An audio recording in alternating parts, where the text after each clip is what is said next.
Hello everyone, welcome back to my channel. আশা করছি তোমরা সবাই ভালো আছো আর আমিও খুব ভালো আছি। আজ সন্ধ্যেবেলা তোমাদের সঙ্গে একটা ব্লগ শেয়ার করব। আর খুব তাড়াতাড়ি আমি রেডি হয়ে নিলাম, যেহেতু আমাকে বেরোতে হবে। আমার কিছু ক্লে আর্টের জন্য জিনিস প্রয়োজন, সেই জিনিসগুলোই আমাকে আনতে হবে। যেহেতু পুজো আর বেশি দিন নেই, তাই পুজোর আগে আমাকে সেই জিনিসগুলো এনে রাখতে হবে, কারণ পুজোর পর আর সেরকম করে টাইম পাবো না বানানোর মতো। আর দুর্গাপুজোর পরপরই আমার সেই জিনিসটা খুবই প্রয়োজন, কারণ দুর্গাপুজোর পর সেরকম করে দোকানপাট খুব একটা খোলা থাকে না, প্রায় বন্ধই থাকে কয়েকটা দিন। আর যেতে যেতে ভাবছিলাম আজ একটু চাও খেতে যাব, কারণ অনেকদিন বেরোনো হয় না সেরকম। আর আমি যেই জিনিসটা আনতে যাচ্ছি সেই জিনিসটা রাধাবাজারে আনতে যাচ্ছি, কারণ সেখান থেকে সুভাষদা চায়ের দোকান খুব একটা বেশি দূরে না।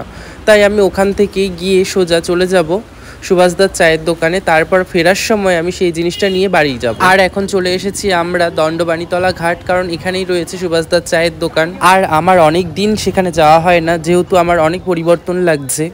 কারণ আগে ছিল দোকানটা ঘাটের দিকে যেতে বা সাইডে, কারণ এখন গিয়ে দেখছি ওই দোকানটাই রাস্তার অপর সাইডে। আর শুধুমাত্র চায়ের দোকানে ভিড়টা দেখো কতটা পরিমাণে ভিড় রয়েছে। আর আমরা গিয়ে ভাবছিলাম চা পাবো কি পাবো না, তাই সেই কারণে তাড়াতাড়ি করে গিয়ে ঝটপট করে 3 কাপ চা নিয়ে নিলাম। যেহেতু আমরা 3 জন গেছিলাম, কারণ আমি একলা করে যাইনি, আমার সঙ্গে আরও 2 জন ছিল।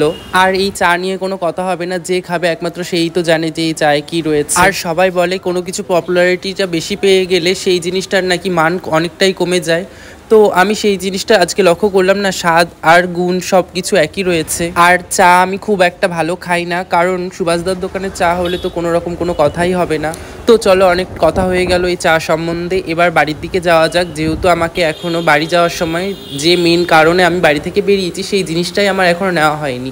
আর সেই জিনিসটাই নিতে গেলে আমাকে এখনও অনেকটা রাস্তায় যেতে হবে। তো চলো এখন আমি দোকানের দিকে চলে যাই। যেহেতু আমার ক্লে আর্টের জন্য এই কাগজের গয়নাগুলো প্রয়োজন ছিল, আর আমি জিনিসটা চাইছিলাম কাগজের গয়নাগুলো সাদা কালারের, কিন্তু সাদা কালারের ছিল না, এরকম গোল্ডেন কালারেরই ছিল।